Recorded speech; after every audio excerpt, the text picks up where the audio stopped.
market became a major focus over the next several months, but so did other urgent concerns, especially when I suddenly became a single parent amid a series of other unforeseen, tumultuous events.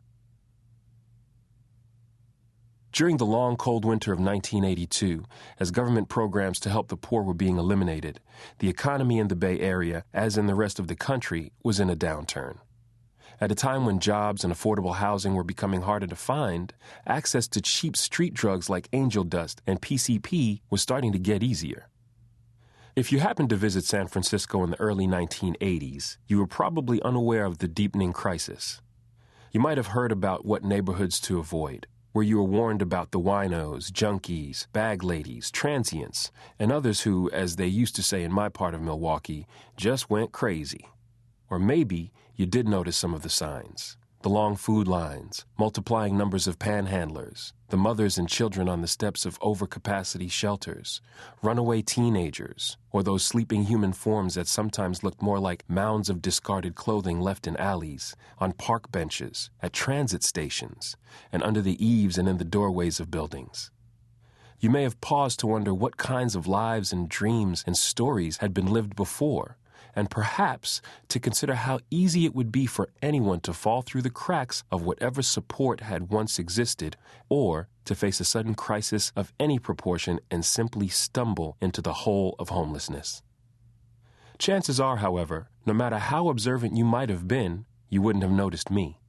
Or if you did happen to spot me, usually moving at a fast clip as I pushed a lightweight, rickety blue stroller that had become my only wheels and that carried my most precious cargo in the universe, my 19-month-old son, Chris Jr., a beautiful, growing, active, alert, talkative, hungry toddler. It's unlikely you would have suspected that my baby and I were homeless. Dressed in one of my 2 business suits, the other in the garment bag that was slung over my shoulder, along with the duffel bag that was filled with all of our earthly possessions, including various articles of clothing, toiletries, and the few books I couldn't live without, as I tried to hold an umbrella in one hand, a briefcase in the other, and balance the world's largest box of Pampers under my armpit. Still, while maneuvering the stroller, we probably looked more like we were going off on a long weekend somewhere. Some of the places where we slept suggested as much: on the Bay Area rapid transit subway trains, or in waiting areas at either the Oakland or San Francisco airport. Then again, the more hidden places where we stayed could have given away my situation. At the office, where I'd work late so we could stretch out on the floor under my desk after hours, or, as on occasion we found ourselves, in the public bathroom of an Oakland BART station. That small, cell-like, windowless tiled box, big enough for us, our stuff, and a toilet and a sink where I could get us washed as best I could, represented both my worst nightmare of being confined, locked up, and excluded, and, at the same time, a true godsend of protection where I could lock the door and keep the wolves out. It was what it was: a way station between where I'd come from and where I was going, my version of a pit stop on the Underground Railroad, 80s style. In years to come, baby carriages would go high-tech with double and triple wheels on each side and all aerodynamic, streamlined, and leather-cushioned, plus extra compartments for storing stuff and roofs to add on to make them like little inhabitable igloos. But the rickety blue stroller I had in the winter of 1982 had none of that. What it did have, during what I'm sure had to be the wettest, coldest winter on record in San Francisco, was a sort of pup tent over Chris Jr. that I made of free plastic sheeting from the dry cleaners. As much as I kept going forward because I believed a better future lay ahead, the real driving force came from that other pivotal event in my life, which had taken place back in Milwaukee in March 1970, on a day not long after my 16th birthday. Unlike many experiences in childhood that tended to blur in my memory, this event, which must have taken up little more than a split second of time, became a vivid reality that I could conjure in my senses whenever I wanted, in perfectly preserved detail. This period was one of the most volatile of my youth. Beyond the public turbulence of the era, the Vietnam War, the Civil Rights Movement, echoes of assassinations and riots, and the cultural influences of music, hippies, black power, and political activism, all of which helped to shape my view of myself, my country, and the world.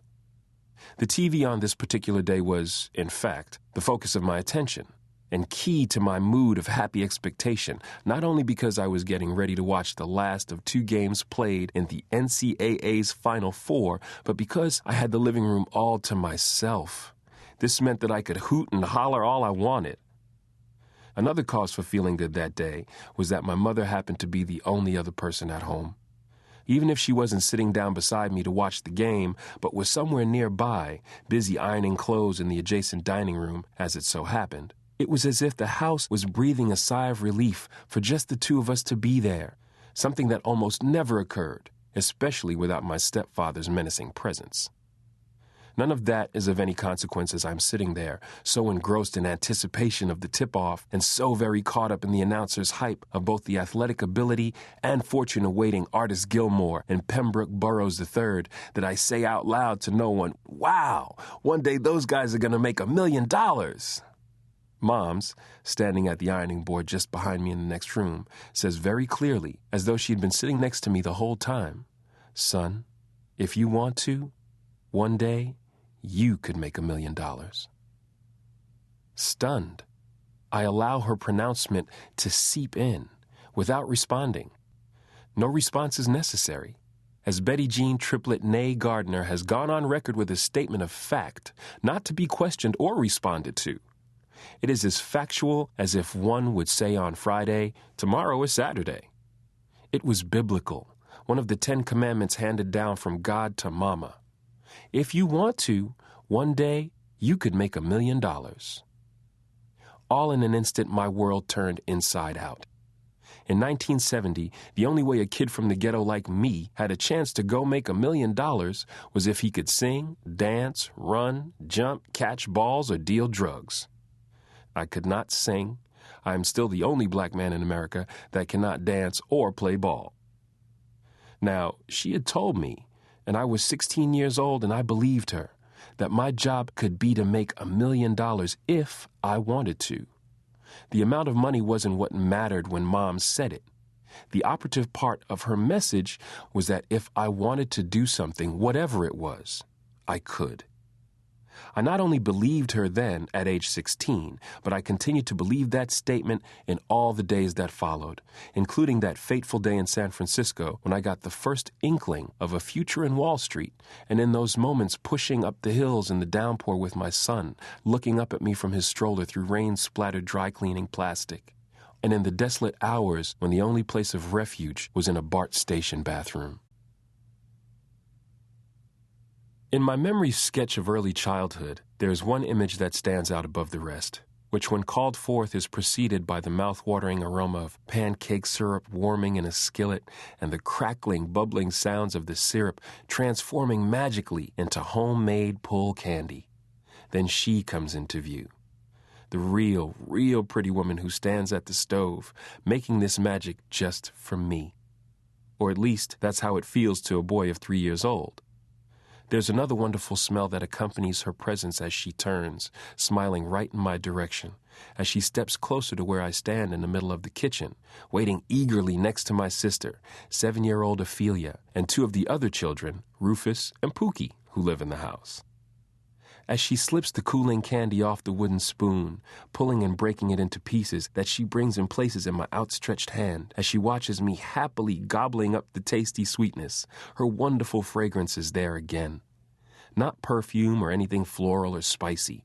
It's just a clean, warm, good smell that wraps around me like a Superman cape, making me feel strong, special, and loved, even if I don't have words for those concepts yet.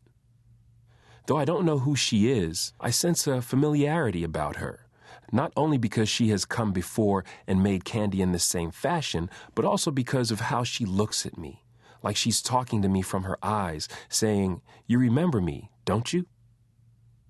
At this point in childhood, and for most of the first 5 years of my life, the map of my world was broken strictly into 2 territories, the familiar and the unknown. The happy, safe zone of the familiar was very small, often a shifting dot on the map, while the unknown was vast, terrifying, and constant. What I did know by the age of 3 or 4 was that Ophelia was my oldest sister and best friend, and also that we were treated with kindness by Mr. and Mrs. Robinson, the adults whose house we lived in. What I didn't know was that the Robinsons